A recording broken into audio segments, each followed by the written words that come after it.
Punjabi radio USA पेश करता है अज दा दिन सिख इतिहास विच।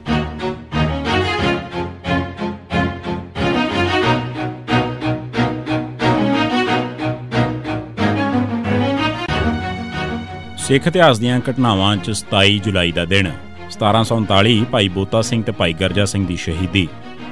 1739 च नादर शाह ने पंजाब ते दिल्ली ते हमला किया ते खूब लुटिया भी ते कतलेआम भी किया। जदों वापस जा रहा सी तां सिखां ने उस उत्ते कई हमले किए ते उसकी लुट का भार हल्का कर दिता। जद उसनूं पता लगा कि हमला करके उसनूं लुटण वाले सिख ने तां उसने पंजाब के सूबेदार ज़करिया खान नूं इन्हां विरुद्ध एक्शन लैण वास्ते हदायत की।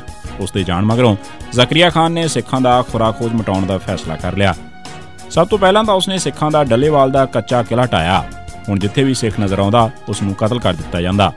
ज़करिया खान ने सिखां दी गिरफ्तारी वास्ते इनामां दा फिर ऐलान कर दिता।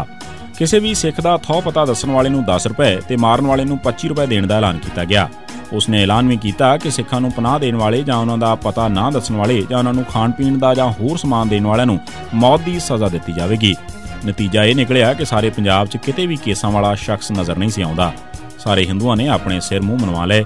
ज़करिया ने जलंधर दुआब के फौजदार अदीना बेग नूं ही सिखां दे कतलेआम की जिम्मेवारी सौंपी। अदीना बेग ने अपने पद्धर ते जस्सा सिंह रामगढ़ीए नाल समझौता कर लिया, जिस नाल इस इलाके च सिखां दा कतलेआम कुछ घट होया। इन्हां दिनां च एक रात 2 सिख भाई बोता सिंह ते भाई गर्जा सिंह दरबार साहिब मत्था टेकण ते अमृतसर सरोवर च इशनान करन वास्ते गुरु का चक नूं आए होए सन। जद वापसी वेले वो नूरदीन पिंड नेड़े पुजे तां पौफटाला हो गया। वो रुक गए ते झाड़ियां ते दरख्तां दे एक झुंड च लोके बैठ गए तां कि वो हनेरा पैंदिआं ही उत्थों सफर दोबारा शुरू कर सकण। इस दौरान 2 मुसाफर उत्थों लंघे ते उन्हां सिखां नूं वेख्या। उन्हां चों एक ने दूजे नूं पुछया कि वो कौन ने, तां उसने जवाब दिता कि वो सिख ने। इस तो पहले ने आख्या कि वो सिख नहीं हो सकते क्योंकि ज़करिया खान ने सारे सिख तां खत्म कर दिते ने। दोहां अजनबियां दीआं गल्लां सुण के भाई बोता सिंह ते भाई गर्जा सिंह रोह विच आ गए। उन्होंने सिख कौम का वजूद, सिख कौम की शनाख्त ते सिख कौम की खुद मुख्तियारी का इजहार करने का फैसला कर लिया। उन्होंने नेड़े वगदी जरनैली सड़क ते पिंड नूरदीन के बाहर 1.5 किलोमीटर दूर नाका ला लिया ते उत्थों लंघण वाली हर सवारी तो टैक्स लैण लग पए। उदों लाहौर नूं जाण वाली GT रोड उही सी। खालसा सरकार वालों लाए गए टैक्स नूं हर कोई बिना हील हुज्जत दे अदा करन लग पिया। जदों काफ़ी देर इंज चलदा रहा तां उन्होंने सोचा कि उन्हों का निशाना तां कौमी वजूद पछाण ते खुद मुख्तियारी का इजहार करना सी, ना कि टैक्स वसूलना।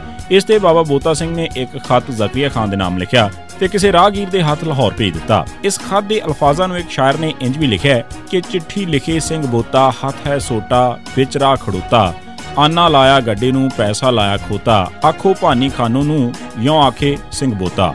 जदों यह खत सरकार कोले पुजा तो ज़करिया खान नूं बड़ा गुस्सा आया।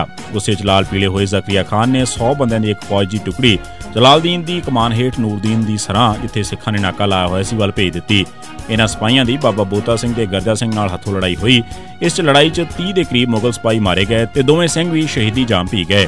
एक चर्चा मुताबिक बोता सिंह शहीद हो गया ते गर्जा सिंह जख्मी होने मगरों गिरफ्तार कर लिया गया ते बाद विच उन्हां नूं भी शहीद कर दिता गया। सिखां दे इस एक्शन ने ज़करिया खान नूं हिला के रख दिता ते उसका यह भरम खत्म हो गया कि उसने सिखां नूं खत्म कर दिता है।